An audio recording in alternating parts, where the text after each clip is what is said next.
El tiburón, el depredador más temido y peligroso del océano. Pero hasta el gran tiburón blanco se acobardaría ante el tiburón más grande que jamás ha existido, el megalodonte, cuya traducción literal sería gran diente. Se trata de un tiburón prehistórico cuyas mandíbulas de unos 3 metros contaban con auténticas sierras en forma de dientes. Con estas mandíbulas, el megalodonte ocasionaba grandes daños a las ballenas más grandes del océano. Sus dientes eran enormes. Entre 15 y 17 centímetros de largo. Estaban muy afilados. Funcionaban como una sierra de verdad y tenían forma de triángulo. Han pasado 2 millones de años desde que el último megalodonte desapareció misteriosamente de los registros fósiles, y los científicos están intentando averiguar la forma, el tamaño y el comportamiento de uno de los depredadores más temidos de la historia.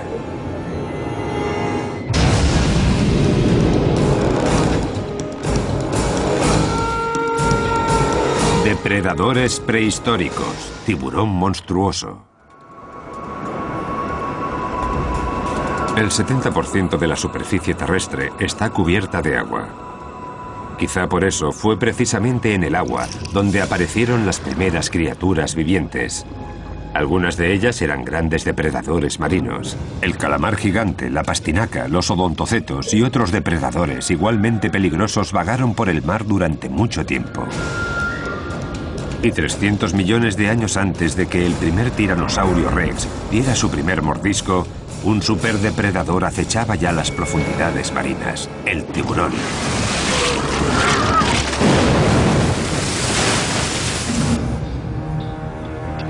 Los paleontólogos han encontrado importantes pruebas fósiles de su existencia hace más de 400 millones de años. Y durante todo este tiempo, sus características biológicas no han variado mucho. Si vieras un tiburón de hace más de 350 millones de años, sabrías de inmediato que se trata de un tiburón. Puede que presente algunas diferencias con la idea general que tenemos hoy en día del aspecto de un tiburón, pero no tendrías ninguna duda de que lo que tienes frente a ti es un tiburón. Aunque muchos de estos tiburones prehistóricos ya se han extinguido, el gran tiburón blanco sigue deambulando por los océanos más de 10 millones de años después de su aparición. Es el último gran depredador marino.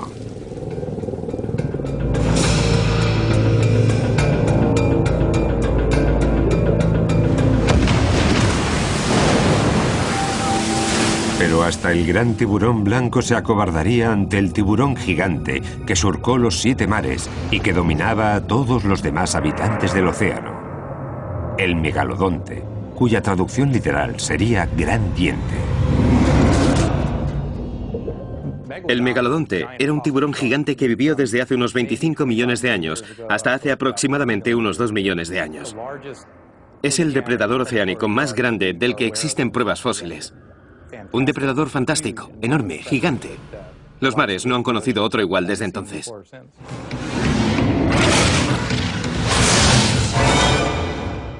Fue uno de los depredadores más feroces de todos los tiempos. Sus dientes estaban perfectamente afilados y alineados, y su tamaño igualaba al de un gran autobús. Fue el último gran depredador. Nunca otro depredador había sido tan feroz en vida y dejado tan poco rastro tras su muerte. Es una auténtica historia de detectives. Aún no sabemos exactamente qué aspecto tenía el megalodonte. Su apariencia y sus técnicas de caza son solo conjeturas. Para resolver esta clase de misterios, los científicos se valen de pruebas fósiles. Pero en el caso del megalodonte, no existen esqueletos que puedan estudiar, lo que constituye un reto aún mayor para los investigadores. Todas las criaturas, ya sean marinas o terrestres, empiezan a descomponerse en el momento en que se mueren. De aquellas que poseen esqueleto, en un periodo muy corto de tiempo solo quedarán los huesos. Pero en cuanto al megalodonte, hay un pequeño problema, que el esqueleto de los tiburones es, casi en su totalidad, cartilaginoso. Por eso no abundan los restos fosilizados que puedan ser de ayuda a los científicos para determinar el tamaño y la forma de este pez gigante. El cartílago, maleable y ligero, es como la madera de balsa del cuerpo. Pero una vez expuesto al agua salada, a la arena y sobre todo a las bacterias, el esqueleto del megalodonte presenta muy poca resistencia. El cartílago es este material de color amarronado. Es el elemento flexible de un esqueleto cartilaginoso. Si os fijáis, podréis ver estos prismas diminutos que añaden apoyo estructural y rigidez al cartílago que, de no ser por eso, sería totalmente flexible. Lo malo es que los prismas de los que os hablaba están unidos por fibras orgánicas que se descomponen tras la muerte del animal, favoreciendo así su desaparición completa. En cuestión de semanas, los cartílagos del tiburón se separan y desaparecen.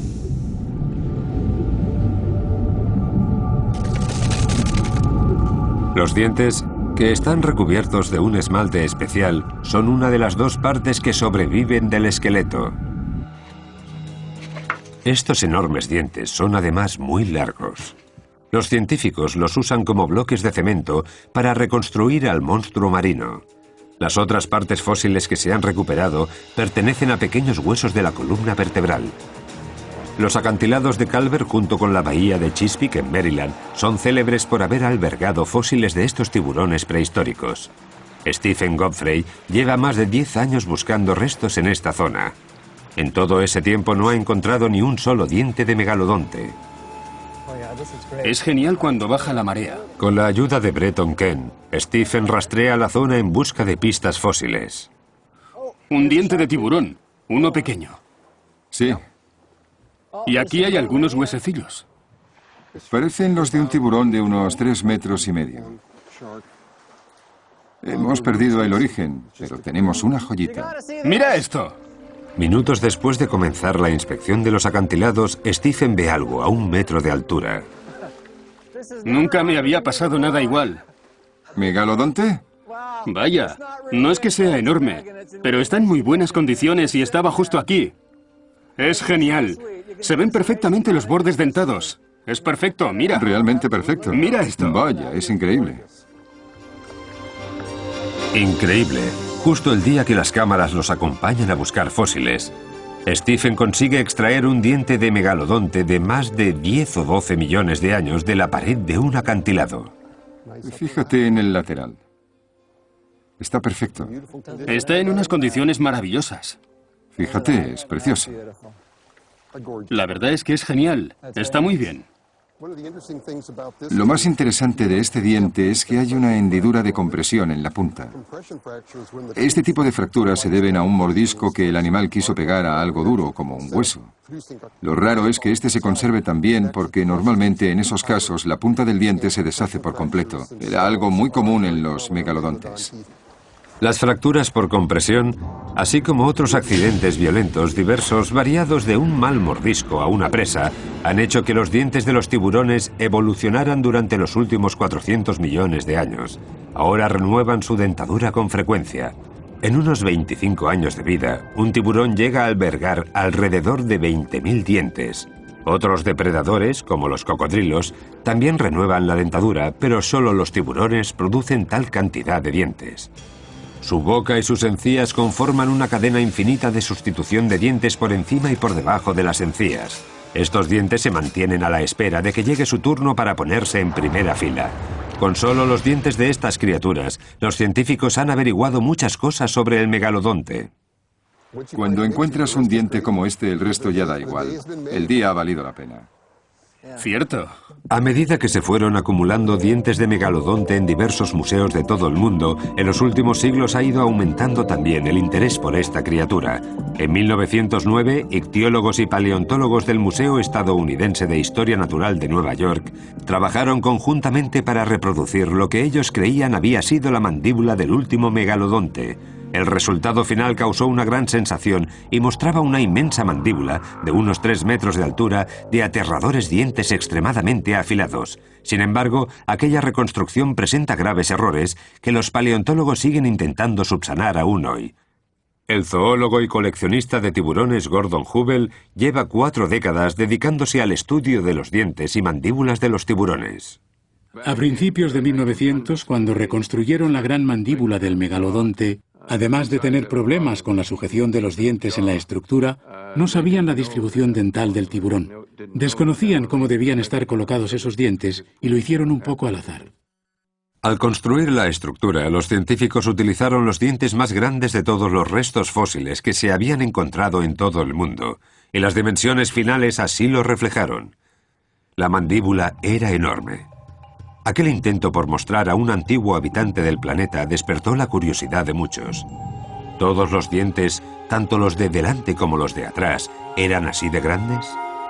Tampoco parecía real que un solo animal pudiera presentar tantos dientes en la boca. Aquella versión del megalodonte tenía más dientes que el tiburón blanco actual. Todas estas dudas alimentaron un debate aún mayor. ¿El tiburón blanco actual es el que más se parece en tamaño y forma al megalodonte? ¿Cuántas similitudes hay de verdad entre ellos? Ryan Johnson se dedica a estudiar al gran tiburón blanco en las aguas de la costa de Sudáfrica. Supongo que los científicos que encontraron los enormes dientes fosilizados intentaron relacionarlos con un animal moderno que pudiese tener algo similar. Y el único animal real que se te viene a la cabeza al ver algo así es el tiburón blanco. Supongo que por eso nos pasamos el tiempo comparando ambos animales, como si el gran tiburón blanco fuera en realidad una pequeña versión de lo que fue el megalodonte en los tiempos prehistóricos. El gran tiburón blanco se mantiene en un lugar privilegiado de la memoria de muchos marineros, pescadores y demás amantes del mar. El tamaño máximo que puede llegar a alcanzar un tiburón blanco es probablemente la duda sobre la que más han debatido en todo el mundo los biólogos especializados en tiburones. Si le preguntas a un pescador, seguramente te diga algo como: mi barco mide 6 metros y aquello se salía casi 1 metro para cada lado, así que mediría unos 8 metros. Y puede que no sea cierto. La verdad es que los tiburones blancos más grandes que se han conocido hasta ahora miden unos 6 metros de longitud y pesan alrededor de 1.800 kilos. Se cree que un megalodonte podía alcanzar entre 15 y 17 metros y pesar hasta 4,5 toneladas. Creo que la comparación entre ambas especies es bastante buena, pero no debemos olvidar que lo único que sabemos del megalodonte lo hemos averiguado exclusivamente por sus dientes. En mi opinión, la similitud principal entre los dientes del megalodonte y los del tiburón blanco no es tanto el tamaño, sino los bordes dentados en forma triangular, lo que nos muestra de inmediato que ambos tiburones no tragaban a sus presas de un solo bocado, sino que los desgarraban a bocados, y la presa tenía que ser muy grande. En 1988, el científico Gordon Hubel recibió una llamada de un colega suyo, también coleccionista de fósiles, para comunicarle el hallazgo de una mina de fosfato en Florida. Larry Martin había descubierto un grupo de 95 dientes de un solo tiburón megalodonte. Esta dentadura se convirtió en el santo grial de la investigación sobre esta especie marina. Acaban de descubrir buena parte del misterio que rodeaba a esta criatura monstruosa. Es el juego de dientes de megalodonte más completo que se ha encontrado hasta ahora. Para nosotros su importancia radica en el hecho de que cuando logremos recomponer la dentadura, podremos determinar si este animal estaba o no emparentado con el tiburón blanco, y si, por el contrario, pertenece a una rama distinta de tiburones. 80 años después de que hubieran reconstruido la primera mandíbula, los dientes con los que trabajaba Hubel era la clave para calcular el tamaño y la forma reales de aquel gran depredador que una vez surcó los mares.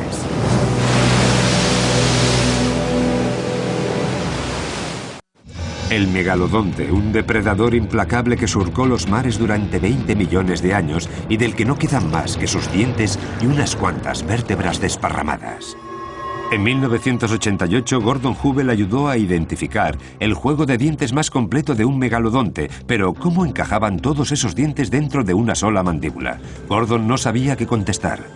Supuso 10 años de frustración, porque por aquel entonces no sabíamos qué apariencia tenía la dentadura de un megalodonte. Por lo que cada vez que venía a visitarnos algún científico o simplemente alguien que quería ver los dientes, le pedíamos al visitante que los colocara como él creía que debían de estar. Uno de los rasgos más característicos del tiburón blanco actual es que su tercer diente sobresale con respecto a los demás. Eso era exactamente lo que nos despistaba. Al final nos dimos cuenta de que el megalodonte pertenecía a una línea evolutiva totalmente distinta y de que no tenía ese tercer diente prominente, ese diente un poco inclinado, sino que ese diente en cuestión no se diferencia casi nada de los demás frontales. Fue entonces cuando empezaron a encajar las piezas. En la mandíbula superior hay 24 dientes, en la inferior 22. Además de los 46 dientes perfectamente visibles, hay otros 200 escondidos en fila a la espera de salir al frente algún día para tomar parte en la cruenta lucha por la supervivencia. En la actualidad hay varios científicos y museos interesados en colaborar con los conocimientos ya adquiridos para la recreación total de una dentadura de megalodonte. Un coleccionista de fósiles, John Baviers, posee una colección increíble de dientes de megalodonte. Con la ayuda del restaurador Brad Archer se dispuso a reconstruir una mandíbula completa de este antiguo habitante marino. Nadie se ha embarcado hasta ahora en un proyecto similar, al menos no en uno de estas dimensiones. Baviers y Archer trabajaron con ahínco para averiguar la forma y la colocación de los dientes superiores e inferiores con la ayuda de varios modelos y fotografías de la mandíbula de tiburones blancos y de reconstrucciones de megalodontes. Al principio pensamos que no nos iban a caber tantos dientes porque eran demasiado grandes y no había espacio en una sola mandíbula, a no ser que el tiburón solo tuviera 4 en cada mandíbula, pero sabíamos que eso no era cierto. Primero lijan los dientes con cuidado, después los agujerean un poco por abajo y les insertan un alambre metálico. Con este último lo enganchan al molde de la mandíbula.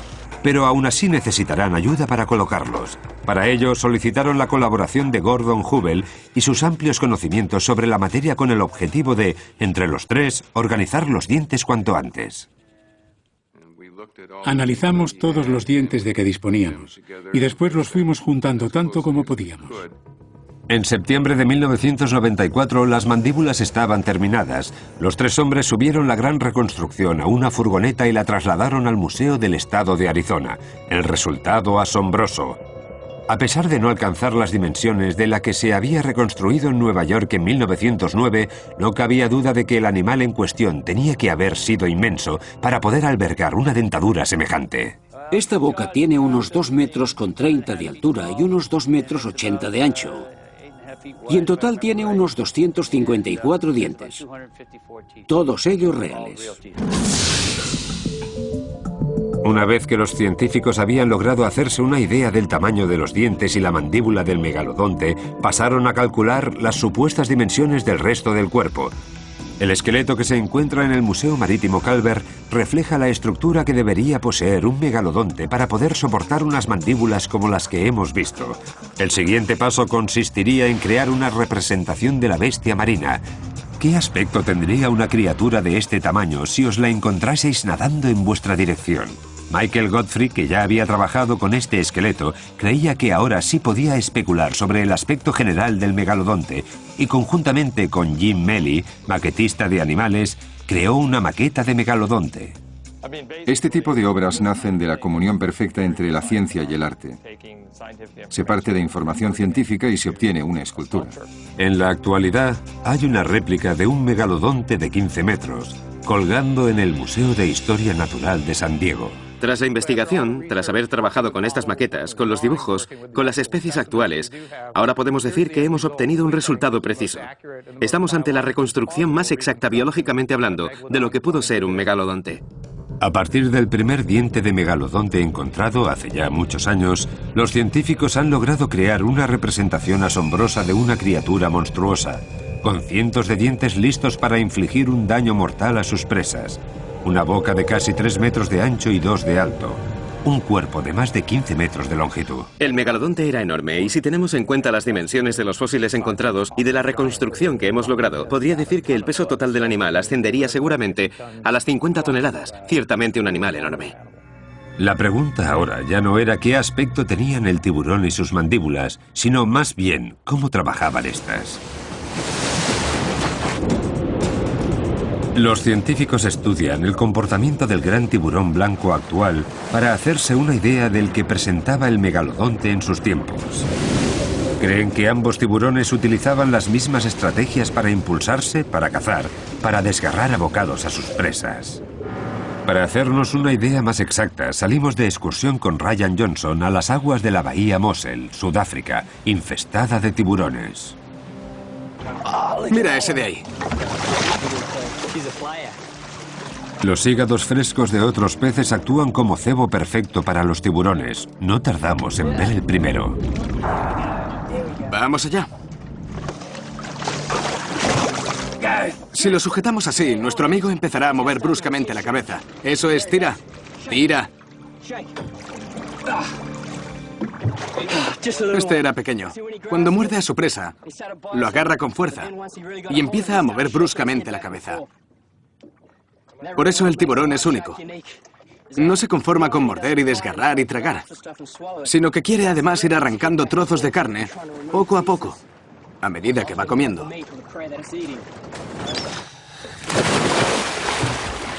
Para Ryan no es suficiente observar con cautela desde la cubierta del barco. Por eso decide acercarse al gran tiburón blanco y comprobar de primera mano sus métodos. La tecnología más moderna nos ayuda a ver y oír en tiempo real lo que ocurre allí abajo.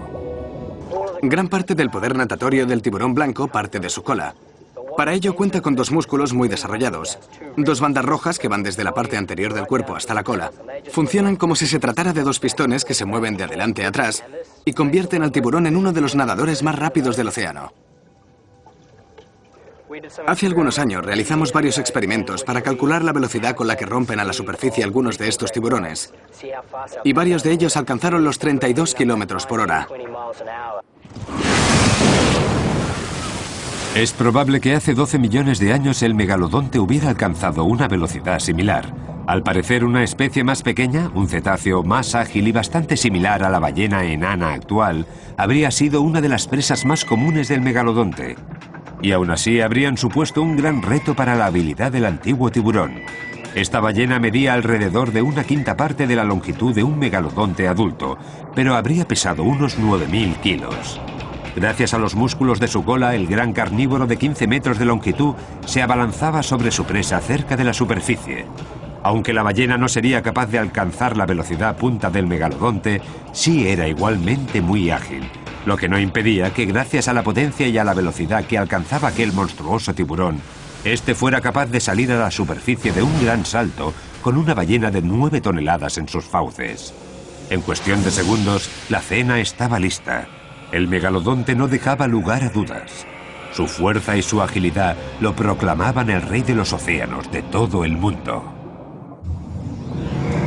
El megalodonte fue el rey de los mares durante casi 20 millones de años. Pero incluso los superdepredadores han de seguir la línea evolutiva si quieren mantener su linaje generación tras generación. Los científicos creen que, al igual que el tiburón blanco, el megalodonte prehistórico también daba a luz. Y probablemente una sola cría cada vez. Hay que tener en cuenta que, dadas las dimensiones del megalodonte adulto, es probable que una cría recién nacida midiera ya entre 2 y 3 metros, que no está nada mal. Y las crías nacían ya con hambre. No se me ocurre ningún motivo por el que estas crías no nacieran ya capaces de cazar presas más grandes que ellas mismas. Un grupo de dugones, o vacas como se les llama en ocasiones, podría ser el manjar elegido para el primer menú de un superdepredador. Esta especie de vacas marinas era uno de los mamíferos marinos preferidos del megalodón. Pertenecen a los dugones y no a los manatíes. Estos últimos están más evolucionados que los primeros. La cola de los dugones se parece más a la de los delfines, al contrario que la de los manatíes, que es mucho más similar a la de los castores. Un dugón adulto puede medir hasta 3,5 metros de longitud, mientras que una cría de megalodón alcanza al nacer los 3 metros. Teniendo en cuenta estas dimensiones, podría parecer que la cría de tiburón estaría en desventaja, pero el tamaño no es el único elemento de la ecuación. Son animales extremadamente lentos. Esta es la fracción de una costilla de dugón, muy pesada y densa. Si os fijáis, veréis la marca de un mordisco que la atraviesa. Obviamente esa marca pertenece al mordisco de un tiburón muy grande. La cría de tiburón hambrienta avanza decidida. Un dugón joven y pequeño reacciona tarde y el tiburón se hace con él. La primera de muchas presas. Ahora los científicos quieren averiguar cuál era la esperanza de vida de estos tiburones gigantes. En el laboratorio paleontológico del Museo de Historia Natural de Florida, Bruce McFadden y sus estudiantes están investigando la esperanza de vida y los hábitos alimenticios de estos tiburones prehistóricos. Para ello estudian los anillos de crecimiento que quedan marcados en las pocas vértebras de megalodonte que se han encontrado hasta ahora. Esta es una de las técnicas de investigación más prolíficas para conocer mejor a estas bestias marinas. Contamos las marcas como otros científicos cuentan las de los árboles. La sección inferior de la vértebra de un tiburón se conoce bajo el nombre de centrum. En el megalodonte estas partes son bastante escasas. Los científicos estudian las pocas muestras disponibles para intentar aprender más cosas sobre este monstruo prehistórico. La mayoría de las muestras que hemos estudiado nos indican que el megalodonte vivía entre 25 y 40 años, aunque podría haber vivido más tiempo porque no tenía depredadores conocidos. Se calcula que un megalodonte necesitaría entre 600 y 1200 kilos de carne al día para sobrevivir, por lo que un animal con tanta energía como este tenía que disponer de muchos peces y mamíferos marinos a diario. No sabemos exactamente de qué se alimentaban.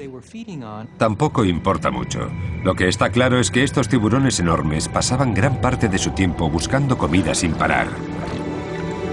Y 15 millones de años después, los océanos del Mioceno se llenaron de nuevas especies marinas que servían de alimento para el gran megalodonte, ballenas, delfines, dugones, tortugas de mar y grandes cantidades de peces inundaron las costas de todo el mundo.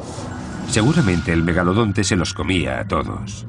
Las ballenas más comunes durante el Mioceno eran los Cetotherium, pequeñas ballenas que medían entre 3 y 6 metros que se encontraron en las aguas más cálidas del planeta.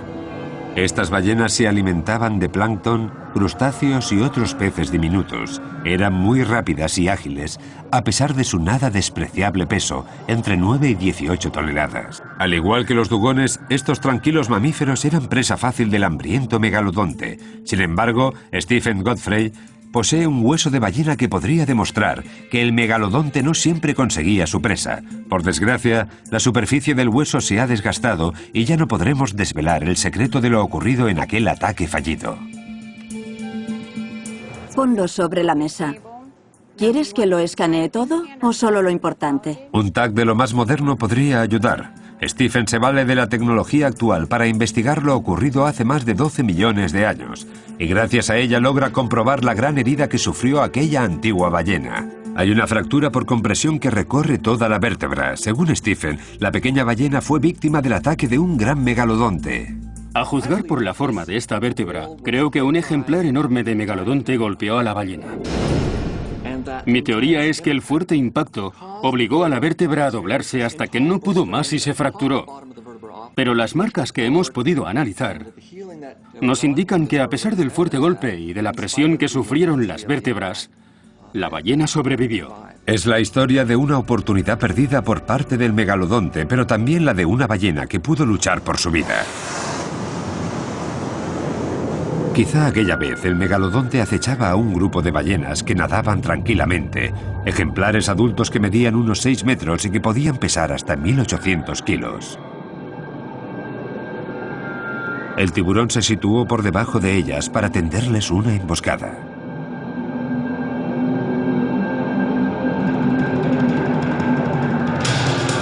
Pero las ballenas dudaron y el tiburón falló en la trayectoria. Las fauces del megalodonte no alcanzaron su objetivo y su cabeza se estrelló contra el lomo de la ballena.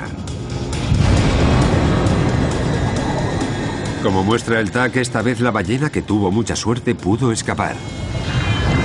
En la mayoría de los casos son presa fácil para el tiburón.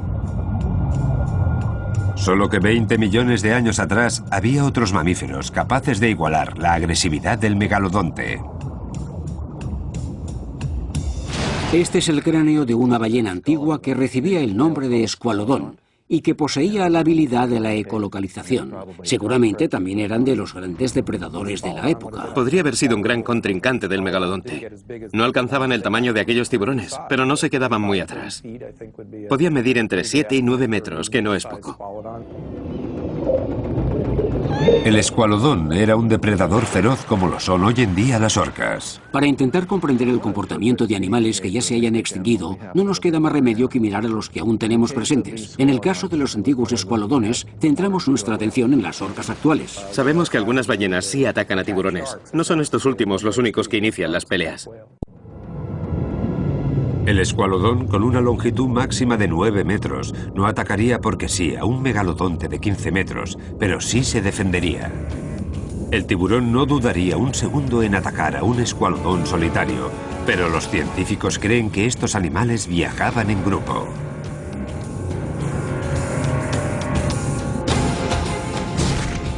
Como el escualodón era un animal que tenía una gran dentadura, seguramente fuese un animal de gran inteligencia. El megalodonte no tanto. La capacidad de pensar y razonar en los tiburones no está tan desarrollada como en los mamíferos marinos. Incluso un animal tan grande como el megalodonte sentiría un golpe como este.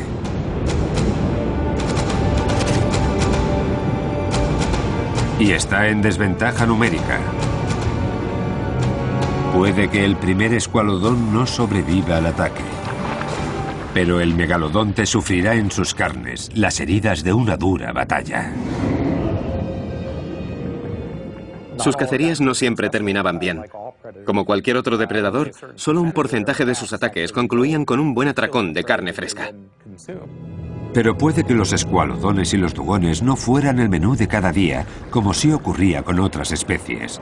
Durante el Plioceno, las zonas costeras recibían la visita de grandes grupos de ballenas muy grandes. Aquellos días en los que el megalodonte quería 2 platos y postre, seguramente se atreviera a atacar a un animal aún más grande que él mismo.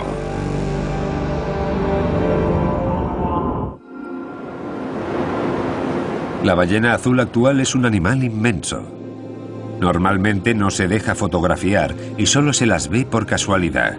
Estas ballenas recuerdan a sus majestuosas e igualmente escurridizas antepasadas, que hace 5 millones de años habrían sido tan impresionantes o más que los mismísimos megalodontes. Me hago una idea de su aspecto siguiendo los patrones actuales de la ballena azul, entre otras. Seguramente aquellos animales también vivían cerca de la costa. Seguramente también fueron migratorios y seguramente tuvieran un color grisáceo por el lomo y más oscuro por debajo. Sabemos que los misticetos pueden llegar a medir entre 22 y 24 metros, por lo que calculamos que podrían pesar tranquilamente 80 toneladas. Tenemos fragmentos de 4 o 5 especies. Este parece una buena muestra.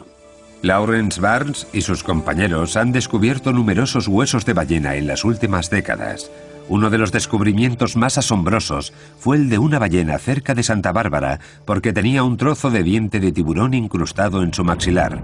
Se trataba de un ejemplar que podría haber medido entre 3 y 9 metros más que el megalodonte y que podría haber pesado 22.000 kilos más que el ya monstruoso tiburón.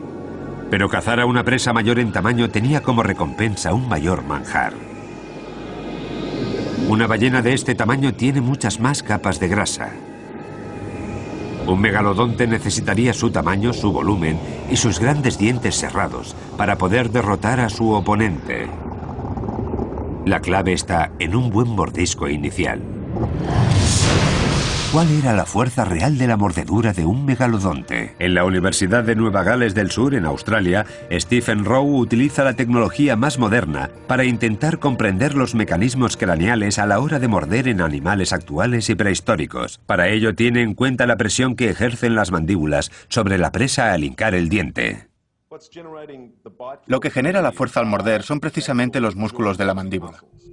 Esto que veis aquí es un sencillo sistema de palancas. Si ejercemos fuerza en uno de los extremos de la palanca, obtendremos una respuesta del otro extremo de la misma. El proceso que sigue Stephen Rowe para averiguar la fuerza que aplica un tiburón al morder a su presa comienza con la tarea titánica de realizar varios tags a la cabeza de un tiburón. Primero creé una maqueta de la superficie y a partir de eso pude construir una maqueta más sólida y tridimensional. A partir de esa maqueta de ingeniería, Stephen Rowe ha calculado el potencial máximo que tiene un tiburón blanco actual al morder. Los resultados muestran que un gran tiburón blanco podría ejercer una fuerza equivalente a casi 17.800 newtons. Los ejemplares más grandes de estos depredadores alcanzan máximos en cuanto a lo que respecta al resto de habitantes del planeta. Con los datos que ha obtenido Stephen sobre la fuerza que ejerce un tiburón blanco por centímetro, ahora podrán extrapolar los resultados y calcular aproximadamente la que ejercería en sus tiempos un megalodonte adulto. Si consideramos los valores máximos de masa corporal que supuestamente podría alcanzar un megalodonte, hablaríamos de una fuerza aproximada de casi 178.000 newtons, una cantidad descomunal. Con una fuerza como esa podría atravesar sin problemas hasta un camión de un solo bocado. Encontrarse con un animal así tenía que resultar aterrador para cualquier ballena. En la actualidad, muchos misticetos se ponen muy nerviosos cuando ven o escuchan a orcas o ballenas asesinas. Imaginaos lo que supondría para ellas encontrarse de frente con uno de aquellos megalodontes. Tenía que ser horrible. La verdad es que no tendría mucho tiempo para ponerse nerviosa siquiera. Al parecer, el megalodonte se acercaba por detrás a aquellas presas que le superaban en tamaño y les arrancaba de un mordisco la aleta trasera para inutilizarles el sistema de propulsión y evitar que pudieran huir a nado.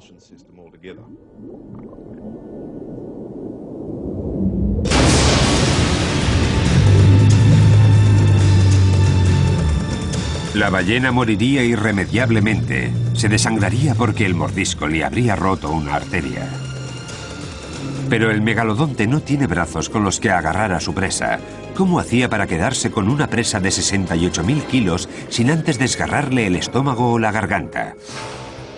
En la Universidad de Wright, en Ohio, el paleontólogo Chuck Ciampaglio ha realizado un experimento que demuestra el potencial de un megalodonte cuando atacaba a presas más grandes que él. Un molde de gelatina muy densa hará el papel de carne de ballena. La pieza central de la demostración es un juego de mandíbulas de megalodonte que, según Chuck, simula el movimiento tan peculiar de las mandíbulas de este animal. Estas mandíbulas son muy interesantes porque no solo son capaces de abrirse y cerrarse, sino que también pueden moverse de adelante a atrás, como en el caso de los lámnidos actuales. Y seguro que el megalodonte también lo hacía. Las mandíbulas de metal están sujetas a una mesa y en vez de ser estas las que atacan el molde, el efecto mordisco se lleva a cabo situando el molde gelatinoso en el interior de la boca. El tiburón emplea los dientes inferiores para iniciar el ataque y sujetar con fuerza a su presa. Vemos cómo los dientes inferiores se clavan unos 7 centímetros. De este modo, la presa queda bien sujeta para que los dientes superiores procedan a morder. La mandíbula superior se deja caer sobre la presa con toda la potencia de unos dientes bien afilados. Será entonces cuando el megalodonte empujaba de un lado a otro la cabeza para desgarrar mejor a la víctima.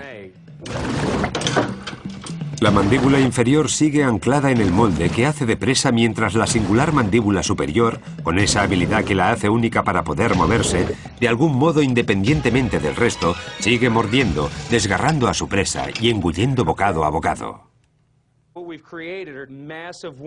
En estos momentos la presa está gravemente herida.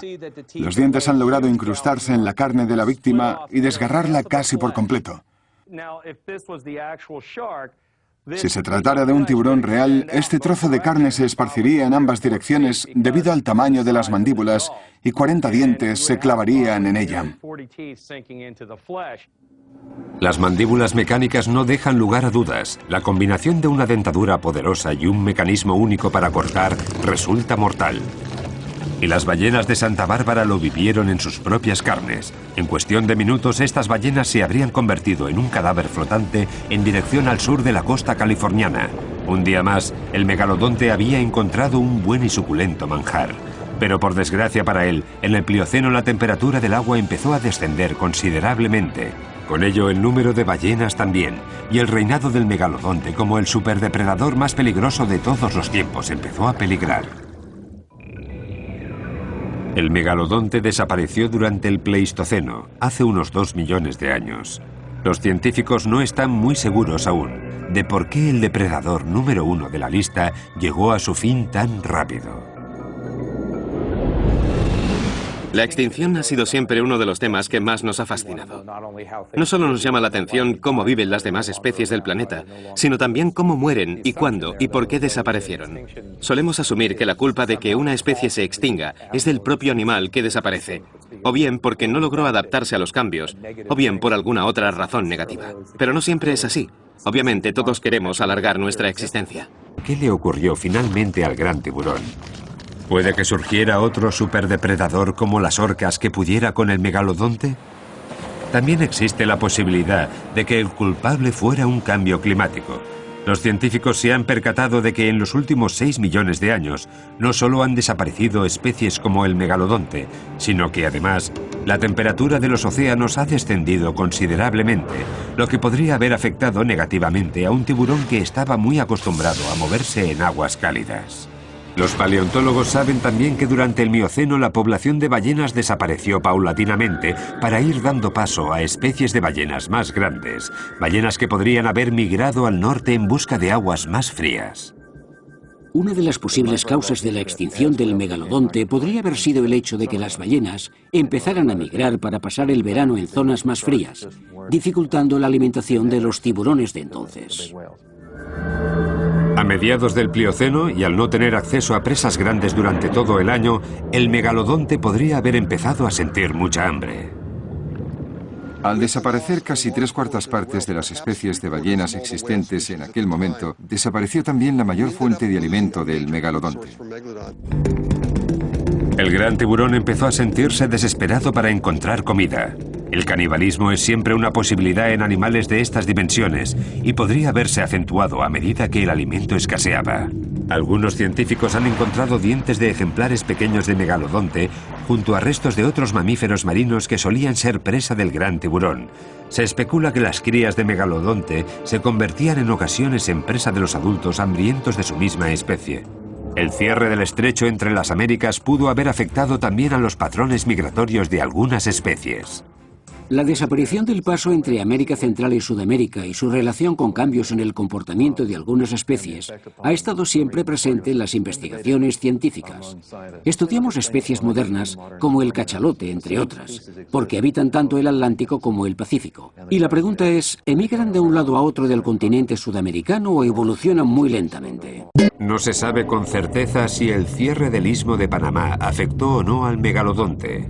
Los científicos aún siguen buscando pistas sobre este animal y su desaparición en estudios realizados al gran tiburón blanco.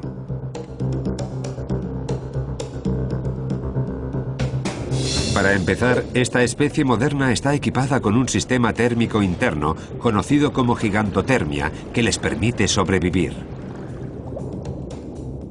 La mayoría de los peces son animales de sangre fría, pero el tiburón blanco no. Es capaz de elevar su temperatura corporal por encima de la del agua, uno de los rasgos que había caracterizado a los mamíferos. Para ello cuentan con un sistema especial de vasos sanguíneos que calientan la sangre que va a las partes más importantes del cuerpo, como el sistema sensorial, ojos y nariz, sobre todo. Los paleontólogos aún no saben si el megalodonte también contaba con esa gran habilidad biológica.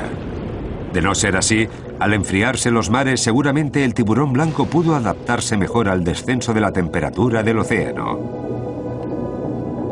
Y lo que es más importante, los científicos creen que al tiburón blanco también lo ayudó el hecho de llevar una dieta mucho más variada. Mientras que el megalodonte se alimentaba básicamente de grandes mamíferos, el tiburón blanco caza también presas más pequeñas y otros peces. Necesitan una cantidad menor de biomasa para seguir viviendo. Y tampoco están sometidos a tanta presión como en el caso de depredadores de la talla del megalodonte. Digamos que a diferencia del gran tiburón blanco, el megalodonte podría haberse encargado de sazonar su propia desaparición. El tiburón blanco era sin duda el animal mejor adaptado y por ello, en la actualidad sigue surcando los mares con éxito. Aunque la duda de si estos dos animales estuvieron alguna vez emparentados sigue carcomiendo a los científicos. El paleontólogo Chuck Ciampaglio y otros compañeros de profesión insisten en que, de haber sido parientes el megalodonte y el tiburón blanco, el parentesco no habría sido directo. Según Chuck, las nuevas tecnologías destacan las diferencias entre ambas especies.